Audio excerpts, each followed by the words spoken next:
Olá, internautas do portal Webterra. Webterra Podcast 2023 de cara nova. Depois de um tempo, volto novamente aqui com vocês. Tirei umas férias, né?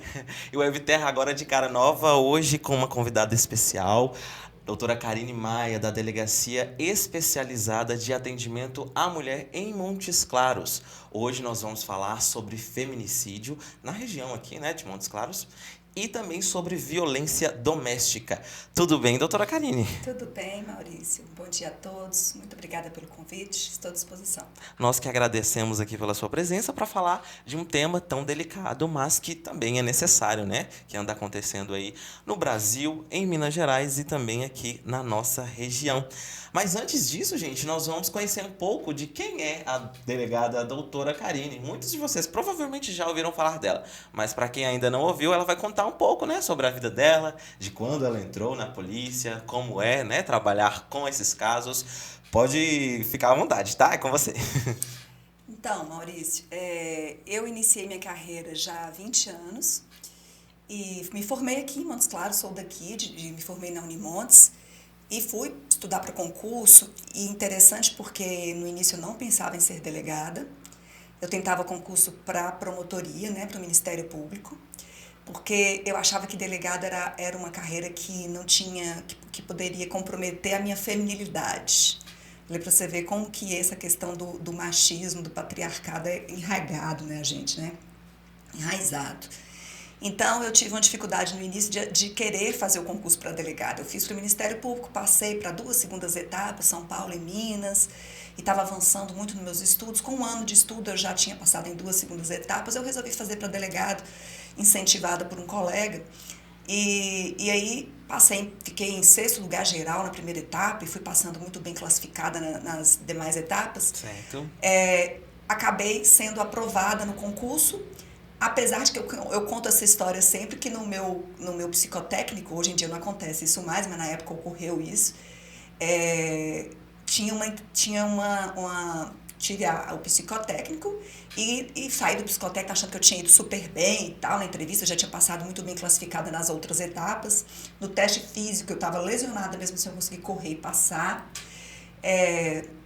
Então eu estava bem otimista, tenho certeza que eu tinha passado no concurso. E no dia que saiu o resultado, meu nome não estava na lista de aprovação.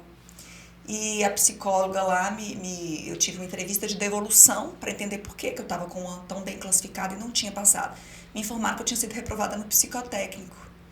E me disseram assim, a psicóloga que me deu a entrevista de devolução, olha, você é muito feminina, muito delicada, muito novinha, porque eu era uma menina ainda, né, assim, quando eu passei, praticamente.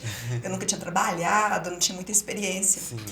E uma colocação extremamente machista mesmo, né, preconceituosa. E assim, ela disse verdades. Eu realmente sou delicada, sou feminina, sou dócil, mas sou também firme e segura. E ela falou isso, ela disse assim, olha, nós juntamos a banca para decidir, porque você demonstrou ser muito firme, muito segura, mas ao mesmo tempo muito delicada, você vai sofrer muito na profissão. Eu costumo dizer que ela acertou na minha personalidade. Ela só errou em me reprovar, porque a mulher ela pode ser feminina, dócil, não perder a sua doçura e mesmo assim ser firme, ter segurança, comandar homens, ocupar espaços primordialmente masculinos, ocupar cargos de liderança. Isso, uma coisa não compromete outra. Então é isso que as pessoas precisam entender. E aí eu entrei com mandado de segurança, porque na época eu tinha acabado de tirar minha OAB, e eu ganhei em todas as instâncias e logo já fiz a CADEPOL, já assumi, já tomei posse, e isso nunca foi questionado, né? Eu estava muito bem classificada no concurso. Mas só para dizer que foi o meu primeiro obstáculo aí com relação a esse universo aí tão masculino que é o cargo de delegado de polícia, que hoje em dia já não é tão mais, mas que a minha história lá naquela época foi assim. Então, eu venho aí durante toda essa minha carreira, iniciei minha carreira em Uberlândia, fui delegada de mulheres lá, trabalhando lá desde o início da minha carreira, fiquei lá há 7 anos. Em qual ano que a senhora começou lá em Eu Uberlândia? comecei em Uberlândia em 2001. Ah, sim. E fiquei lá durante 7 anos. Depois fui para São Francisco, Fiquei um tempinho em São Francisco até conseguir vir para cá. Aqui no norte de Minas, né? São Francisco aqui no norte de Minas. E aí já estou à frente da Delegacia de Mulheres aqui desde a sua reinauguração, que foi em 2013. E já estou, ou seja, à frente aí há 7 com 2, 9, quase 10 anos, que março agora de 2023 faz 10 anos, que estou à frente da Delegacia de Mulheres aqui em Montes Claros. Então, assim, eu venho trabalhando com violência contra a mulher de antes da Lei Maria da Penha e de depois da Lei Maria da Penha. Essa, então, é a minha trajetória de passar no concurso. Depois que eu tomei posse, que eu passei no concurso, praticamente toda a minha carreira, como eu disse, tirando o períodozinho que eu fiquei em São Francisco, toda a minha carreira foi trabalhando como delegada de mulheres. Eu costumo dizer que eu sou delegada de polícia, posso ocupar qualquer cargo aí, qualquer delegacia especializada ou não, mas talvez pelo meu perfil, pela minha missão mesmo, sabe? Eu tenho uma sensação de que eu vim para trabalhar com isso, eu vim ao mundo com essa missão. Eu não sei se é algo meio romântico, mas eu costumo pensar assim. E com isso eu vou ficando trabalhando com esse tema que eu acredito que é tão importante e me estimula, me dá sentido na minha vida, sabe? Como profissional, assim, poder fazer alguma coisa para ajudar, para auxiliar aí, para combater, para diminuir pelo menos a violência contra a mulher. Mas olha que importante, então, olha, quando a gente tá de fora, a gente não sabe, nem imaginava, né, que a senhora teria passado por isso, e aí levanta uma outra pauta, que é a questão da questão da mulher acreditar em si mesma. A mulher tem essa doçura, né, tem essa leveza, mas também pode ser firme, né, como você mesmo explanou aqui pra gente. Muito interessante essa questão. Hoje, qual que é a palavra, então, que resume a sua vida e a sua carreira até o momento? Coragem. Muito bom. O que te motiva, então, a não desistir, já que é uma profissão que a gente para observar e muitas das vezes a gente fala, gente, isso é muito perigoso. O que te motiva a não desistir disso?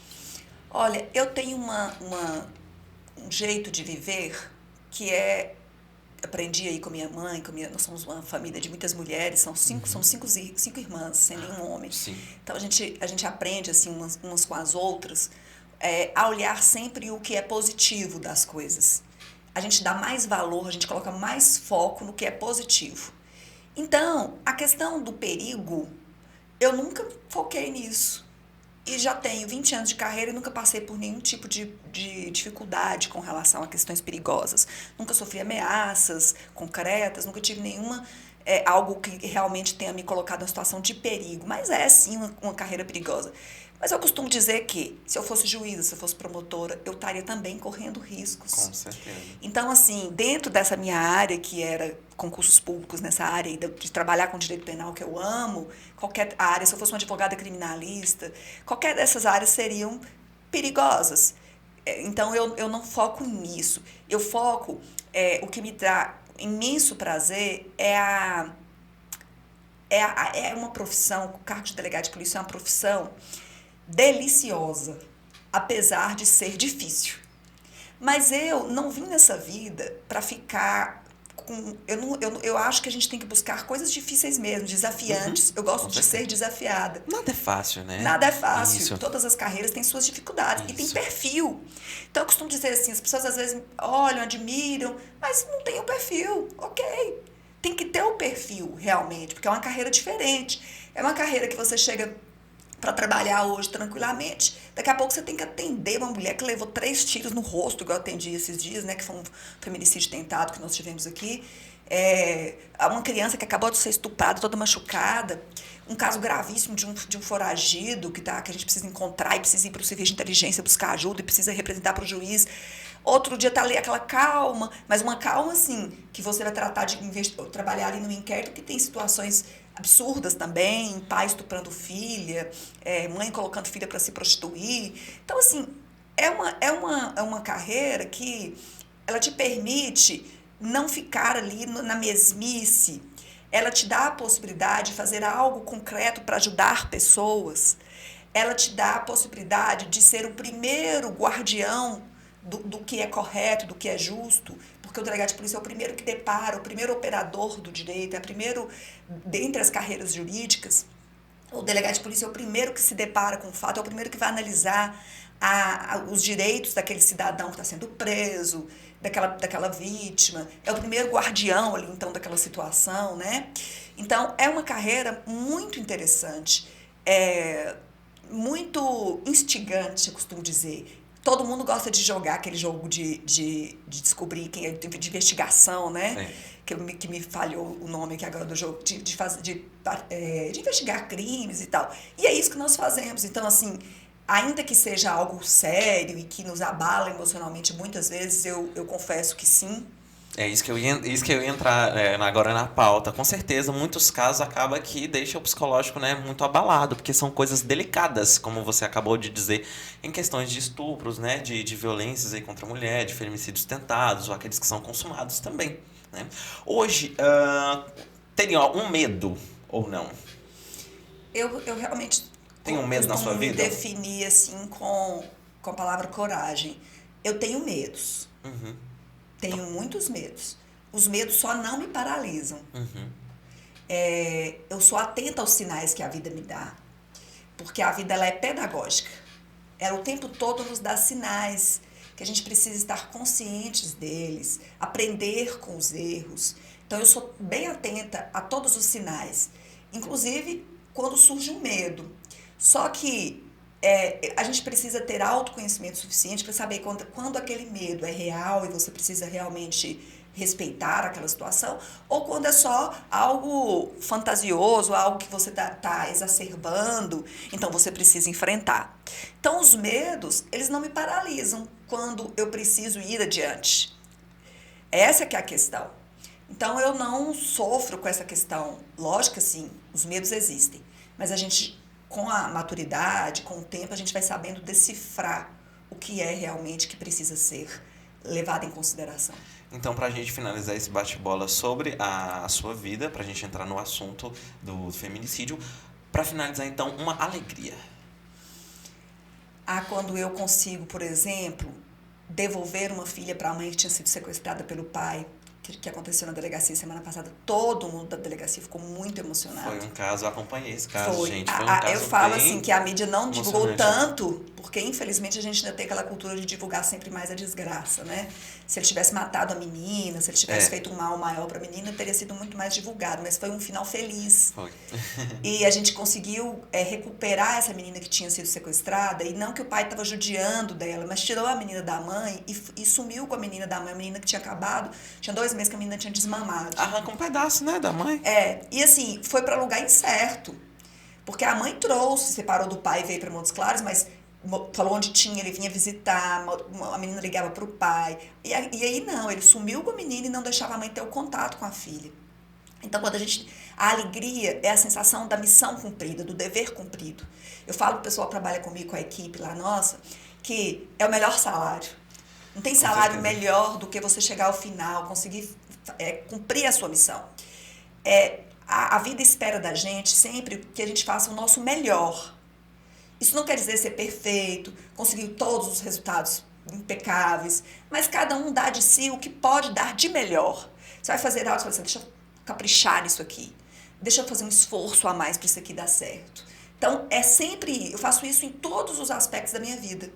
Eu não busco perfeccionismo, eu não busco ser perfeita, mas eu busco dar o meu melhor em tudo que eu faço. Não com o objetivo de, vou sair, vou dar essa entrevista hoje aqui pro Maurício, vou falar tudo certinho, impecável, não vou ter um erro. Não é essa a minha busca. Uhum. A minha busca é ser autêntica, a minha busca é dar o melhor que eu posso, a minha busca é compartilhar com vocês o que eu sei, o que eu aprendo, o que eu vivencio.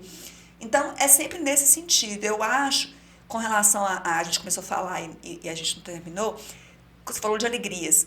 E com relação a tristezas, que eu esqueci de falar sobre isso, eu choro às vezes. Eu chego em casa triste às vezes. Eu chego em casa falando ali com meu marido sobre alguma angústia, alguma questão, de algum caso. Eu me emociono com o caso da delegacia. Mas nada que me adoeça, nada que seja negativo. Eu costumo dizer que a emoção, ela serve como empatia, ela funciona como um mecanismo para me fazer querer ajudar, querer resolver, querer dar o meu melhor. Então, eu acho absurdo a pessoa falar assim, mas tem que, sabe, aquela frieza, aquela manter, não poder É um chorar, ser não humano, poder... né? Também, então acaba que às vezes a emoção também ela vem como uma ajuda, né, para você aliviar em relação a casos tão difíceis de lidar. De fato, por exemplo, abrindo aspas aqui sobre o caso que aconteceu lá em Ubaí, esses dias agora, que foi um caso de feminicídio também.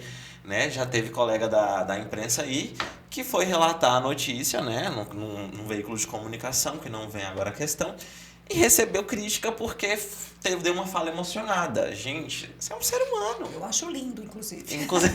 Porque demonstra ali humanidade. Exatamente, não são robôs, né? A questão, por exemplo, lá da creche de Janaúba, né? Aquele caso aterrorizante que aconteceu. Teve apresentador de jornal que chorou ao vivo, mas é porque é humano, então acaba que acontece isso em todas as profissões. Não tem como, é assim mesmo. E isso não quer dizer que a pessoa é menos firme, que a pessoa não vai dar conta do recado, que a pessoa não tem profissionalismo, nada disso, pelo contrário.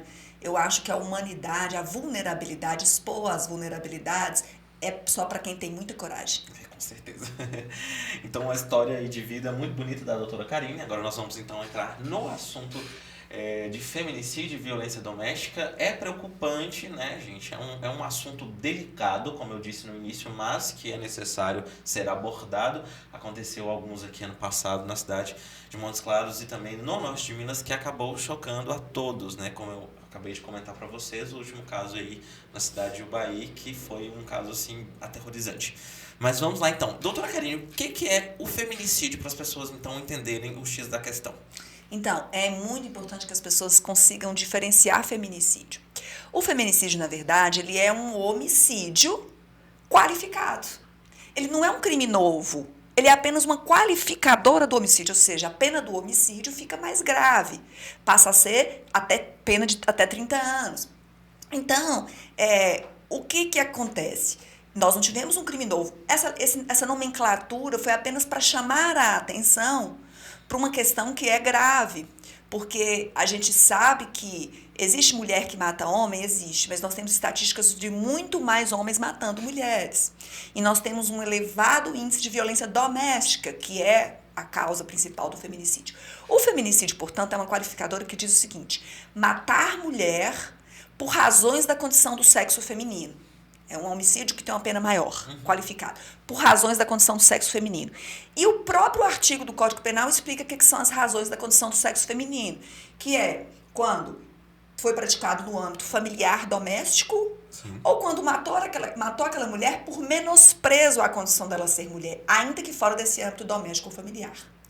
Por exemplo, o cara tá ali trabalhando, chegou uma mulher, assumiu o cargo dele, foi promovida na frente dele, ele achou um absurdo ele ser comandado por uma mulher, não queria aceitar as ordens porque vinha de uma mulher, e ele acabou matando aquela mulher por raiva de estar sendo comandado ali por uma mulher, por raiva daquela mulher que estava exercendo um poder sobre ele. Por exemplo, não foi no âmbito doméstico, mas foi uma violência de gênero, baseada nesse menosprezo à condição de ser mulher. Então, o feminicídio é matar mulher por razões da condição do sexo feminino. E essa razão da condição do sexo feminino é quando ocorre no âmbito doméstico familiar ou uma violência de gênero em outro lugar, mesmo que seja fora do âmbito doméstico. Então, o feminicídio, portanto, é um homicídio qualificado, que vai ter uma pena maior. Por que a qualificadora do homicídio surgiu? Em razão do nosso elevado índice. Acaba que precisa, né, tá tendo mais homens matando mulher, a gente precisa então dar uma atenção maior para isso, e aí vem a nomenclatura de feminicídio. A nomenclatura, para dar esse olhar, botar luz sobre essa questão. Exatamente. É considerado então um crime hediondo, correto? Então, todos os casos de homicídio qualificado é hediondo. O feminicídio é um homicídio qualificado, ele tem ainda causas de aumento de pena, que é quando for praticado na presença de filhos, ou ascendentes, ou descendentes, pais, mães, porque acontece muito, o que nós tivemos, um dos últimos que nós tivemos em Montes Claros, foi praticado na frente dos filhos. O crime aconteceu no bairro, no caso Alterosa, né, doutora? E a polícia, inclusive, já concluiu o inquérito, né? Tá até sendo explanado, já foi, né, explanado para a mídia aí em relação a este caso que aconteceu aqui em Montes Claros, em que ele matou a mulher na frente do filho. Uma atrocidade, né? Sim. Então nós temos isso como causa de aumento de pena. Quando ocorre também descumprindo medidas protetivas de urgência, nós podemos falar sobre as medidas, que é um mecanismo importante da Lei Maria da Penha. Então, temos causa de aumento de pena. Então, foi importante criar a qualificadora do feminicídio para que nós pudéssemos tratar de forma diferenciada, ter essas causas de aumento de pena, colocar um olhar específico sobre essa questão, que é, infelizmente, algo que nós não podemos deixar de olhar, porque acontece. Sim. Não é uma fala solta, não. Nós temos dados estatísticos, nós temos a Delegacia de Mulheres em Montes Claros é a delegacia que tem maior demanda de atendimento, que recebe o maior número de ocorrências. Nos plantões da Polícia Civil, as ocorrências que mais chegam nos plantões é tráfico de drogas e violência doméstica contra a mulher. Então, a gente percebe a gravidade que é esse tema. E o Brasil tem a terceira, uma das leis, melhores leis do mundo, a terceira melhor lei do mundo de enfrentamento à violência contra a mulher, que é a Lei Maria da Penha, né? Lei 11.340, que foi introduzida aí no Brasil em 2006, Sim. no nosso ordenamento jurídico. E ela é uma lei que traz inúmeras possibilidades de auxílio. Então, ela é uma lei multidisciplinar para tratar da questão procedimental. Ela não traz os crimes em si. Os crimes são os mesmos. Homicídio, lesão corporal, violência sexual, estupro. Os crimes estão lá no Código Penal, mas ela traz formas procedimentais e questões assistenciais para essas mulheres. Políticas públicas, medidas protetivas de urgência, questões processuais que vão poder ocorrer, que não mais vão poder ocorrer com relação a esses trâmites aí do processo quando se trata de violência doméstica. E, na maioria dos casos, são homens que não aceitam o fim de relacionamento, né? Sim. Inclusive, no ano passado, vai fazer agora um ano, uma cabeleireira no bairro São Geraldo, ela foi morta pelo ex-companheiro da irmã, né, no caso dela, porque ele não aceitou o fim do relacionamento e diz que prometeu uma vingança, né, na verdade, para poder chocar a família inteira. Porque, por exemplo, se ele não mata a ex-companheira, mas mata a irmã, ele vai fazer a ex-companheira sofrer muito e a família também sofrer muito, correto, doutora? Ela vai ficar com esse peso aí, se ela não tratar isso, culpa, né? Uma culpa se ela não tratar isso, porque ela tem que tratar isso, entender que ela não teve culpa. Exatamente. Mas enquanto não trata, ela vai sentir essa dor aí. E mesmo a dor da perda da irmã, né? É realmente muito, muito difícil.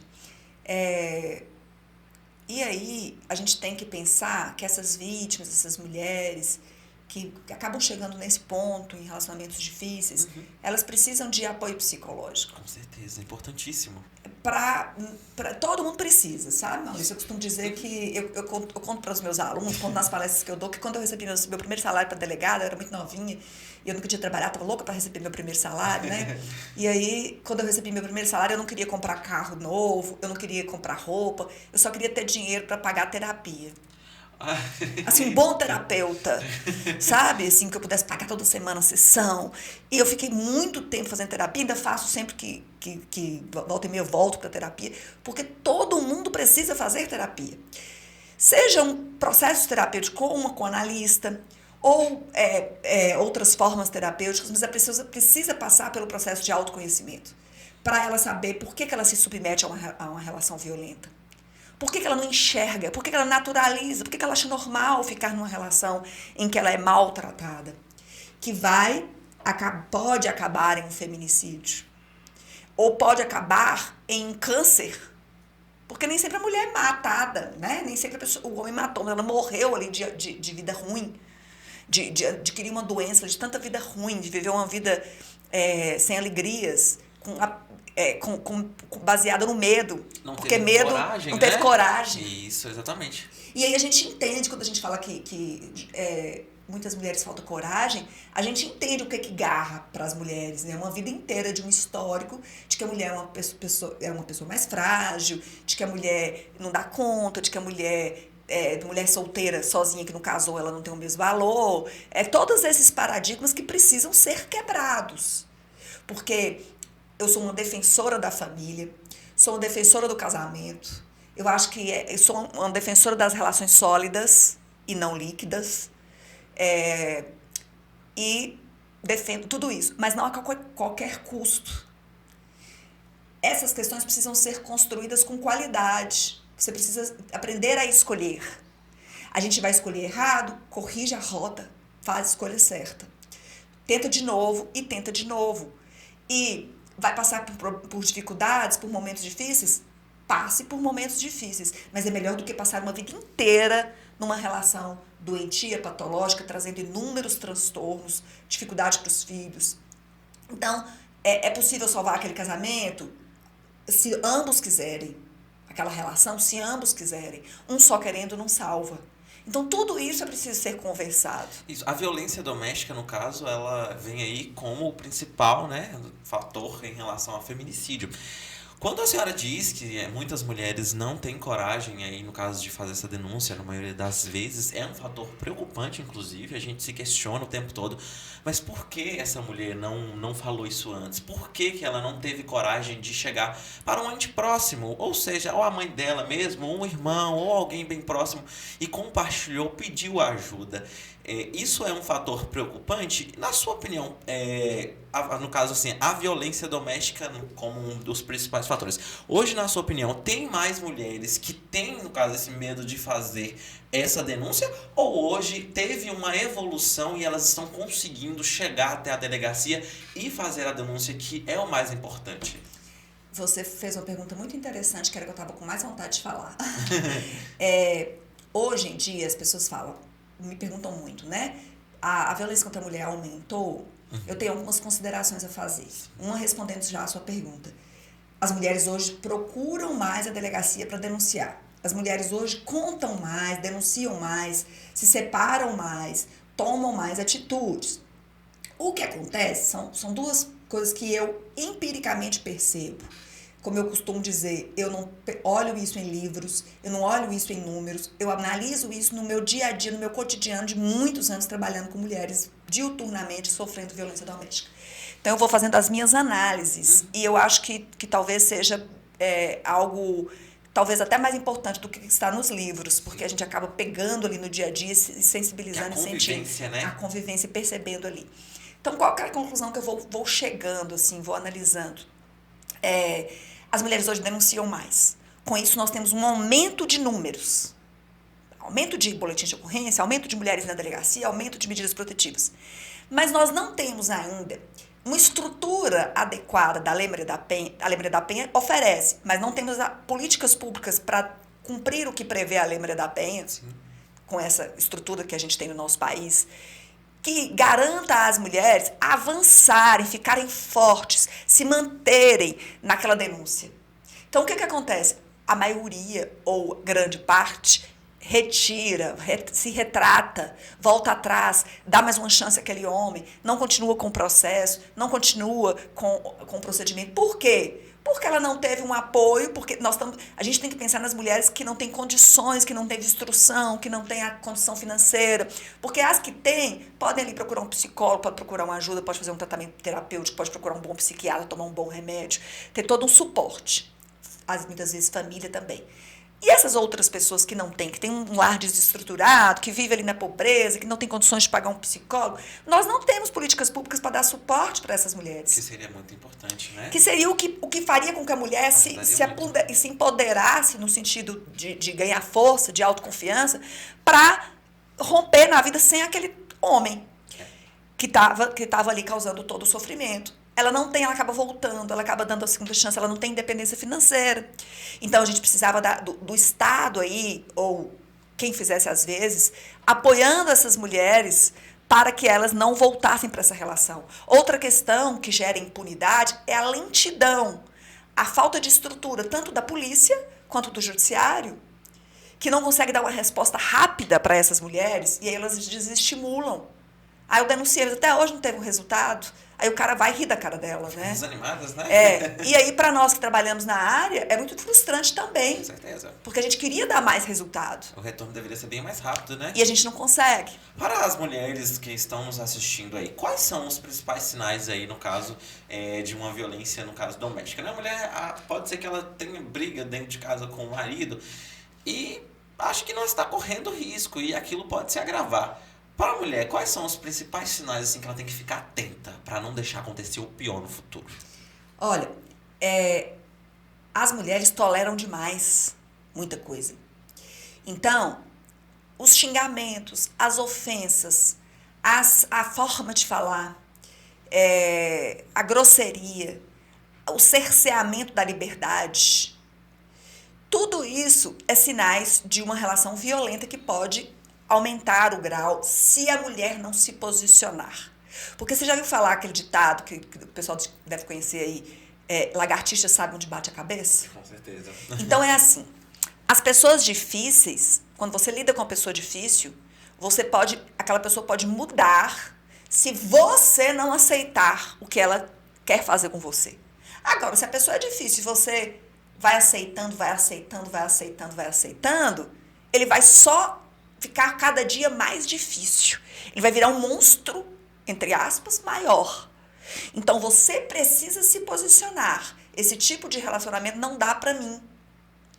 Isso, você separar, precisar se divorciar e depois, mais adiante, arrumar um outro companheiro com tranquilidade, com lucidez, com respeitando todo o ciclo das coisas, não tem a ver com promiscuidade, não tem a ver com vida, com sentimentos fluidos, com falta de busca. Não é isso, pelo contrário.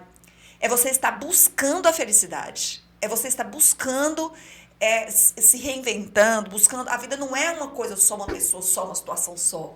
Ela é rica. Então, diante daqueles sinais, você precisa se posicionar. Eu não aceito que você me xingue de rapariga, de puta. Eu não aceito que você me trate dessa forma.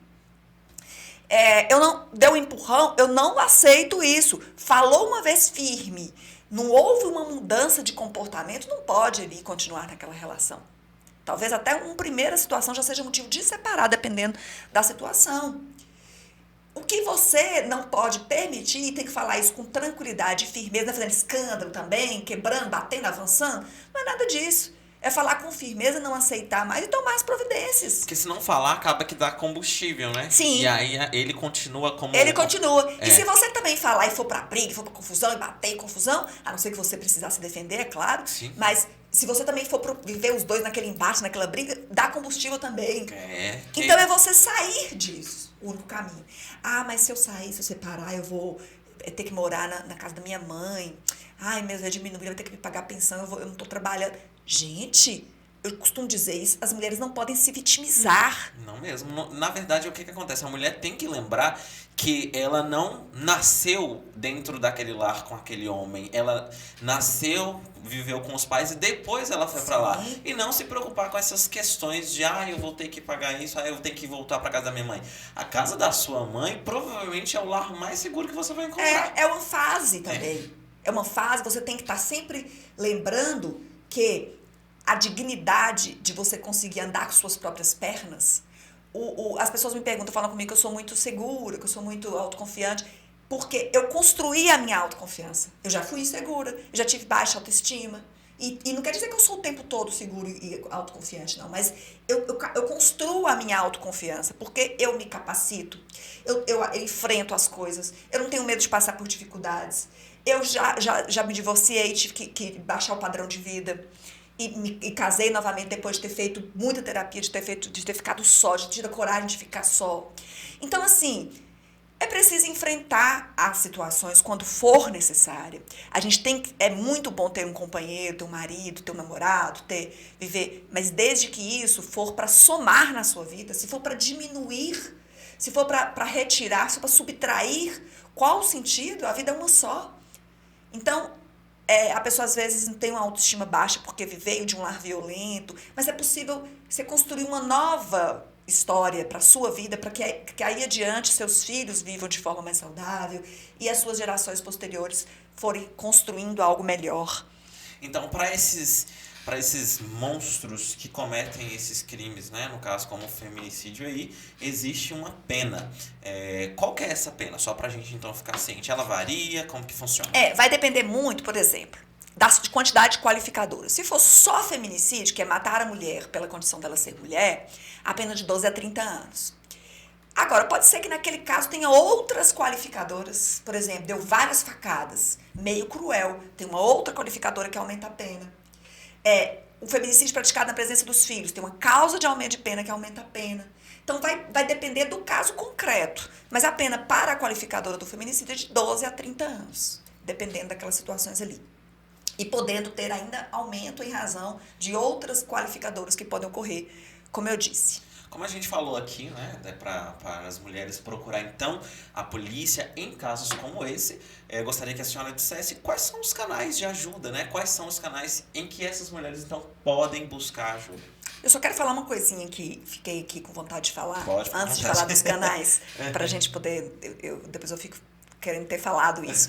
Eu venho percebendo, Maurício, que empiricamente também, que nós estamos num momento que tem um novo fator para a violência contra a mulher. Nós temos uma sociedade violenta no Brasil. Com certeza. Então, por exemplo, nós tivemos um aumento de feminicídio esse ano em Montes Claros. Ano passado nós tivemos um, esse ano nós tivemos 3. Mas nós tivemos... Retratando. Em 2021 nós tivemos um, em 2022 3. Mas lembrando que tivemos o homicídio aumentado como um todo. A violência aumentou. Tivemos época de pandemia, que baixou um pouco algumas questões, e crimes violentos aumentaram novamente em 2022, mas ainda um fator, a gente percebe que ainda é menor do que em outros tempos. Uhum. O que a gente quer dizer é que nós estamos vivendo um momento de transição e parece que esse é um novo motivo de violência. Não resolvemos totalmente aquele primeiro motivo, que é o patriarcado, o machismo, os homens querendo dominar as mulheres ainda não estão capacitadas, fortes o suficiente para saírem disso, começam a ter coragem de denunciar em razão dos meios de comunicação, das informações, mas não continuam firmes ali na denúncia, acaba voltando, acaba enfraquecendo, ou arruma outro do mesmo tipo, outro homem do mesmo tipo e tal. Mas temos um novo motivo. Esse momento de transição em que as mulheres, muitas, estão conquistando espaços e os homens ficam com receio disso, estão com medo disso. E as mulheres também não sabendo lidar com esse empoderamento. Não, olha, sabe? Importante. Eu tô vendo muitas assim, as mulheres muito... Porque isso aí já vou filosofar um pouco, mas eu gosto de fazer todas as análises possíveis, porque eu trabalho muito com isso. Eu percebo assim, nós sabemos que os homens, o que a gente mais critica da questão do masculino é a promiscuidade, é a agressividade, é a achar que manda, né? Sim. E isso a gente não pode imitar, a meu ver. Outro dia eu falei sobre isso numa palestra, a pessoa falou assim, mas nós temos que buscar igualdade com os homens, assim você está sendo machista. Eu não acho que a gente tenha que buscar igualdade no que o homem tem de ruim. Eu acho que a gente tem que buscar igualdade de oportunidades, sim, mas eu não acho que a gente tem que avançar, entre aspas, que para mim é retrocesso, em ter vida promíscua, ser agressivas, atacar os homens, querer pisar nos homens, querer falar que aqui quem manda são as mulheres. Eu acho que esse caminho é retrocesso. Então, parece-me que nós estamos vivendo nesse momento em que os homens estão com medo do avanço e as mulheres não estão sabendo lidar também com o empoderamento que elas têm, algumas. Então, isso também é um novo momento, um novo motivo, infelizmente, para violência. Então, olha que perigoso. Nós temos uma situação, um motivo que não está totalmente resolvido ainda. E temos outro tipo de mulheres que estão avançando, que estão trazendo uma nova forma de violência, não elas. Situação que estão trazendo uma nova forma de violência. Então, é preciso sabermos que nós não queremos ser melhores que os homens, não queremos pisar nos homens. Nós só queremos igualdade de oportunidades. Os homens, as mulheres avançarem espaços, não tira da mulher a doçura, a feminilidade, a flexibilidade que é próprio do gênero feminino. Os homens ajudarem as mulheres nas questões da casa, nas questões domésticas, ganharem às vezes menos que as mulheres, também não tira do homem a virilidade Que é isso que os homens estão confundindo. A virilidade é própria do masculino, do gênero masculino, e isso não tira dele. Porque aquela conquista dela foi um mérito, né? Mérito. E o homem ser viril, ele não precisa ser grosso, ser deselegante, ele tem que ser firme. Sim. Tem uma postura, postura masculina, de proteção. Isso. E que não é bancar só financeiramente, mas é aquela postura ali do homem que tá ali pra mulher quando a mulher precisar. Então essas coisas não podem se perder, porque as pessoas vão ficando confusas. E isso gera violência. Então só mais essa análise, tá? Com relação aos canais que você pediu de ajuda, denúncia, né? De ajuda, nós temos o 180 para denúncias anônimas. Tem o 190, que é chamar a PM, acionar a PM em situações que a PM está acontecendo fato. Se você precisar registrar um boletim de ocorrência, você tem que ir na PM, né? Ou na delegacia. Agora, se tiver uma situação ocorrendo flagrante, no momento tem que chamar a PM pelo 190. A delegacia de mulheres é uma porta de entrada, porque se a vítima quer fazer um boletim de ocorrência de um fato e quer pedir medidas protetivas, lembrando que as medidas protetivas é um instrumento importantíssimo para afastar o agressor. Exatamente. São cumpridas na maioria das vezes? São cumpridas quase sempre, 90 e tantos % são deferidas, porque é o juiz é que defere. Podem ser pedidas através da delegacia, mas pode ser pedida diretamente pela vítima e por meio da delegacia. E muitas vezes ela impede os feminicídios. É porque na mídia, às vezes, a gente só divulga o feminicídio que ocorreu. Mas a gente não divulga o tanto de medidas protetivas que impediram feminicídios. Importante essa informação, porque a gente tem na cabeça, na maioria das vezes, só a questão mesmo dos consumados. Dos consumados, né? Então, o que deu errado, mas a gente sabe que tem muitos que foram evitados. Logicamente, inclusive as mulheres que sofreram feminicídio, a maioria delas estavam sem medidas protetivas.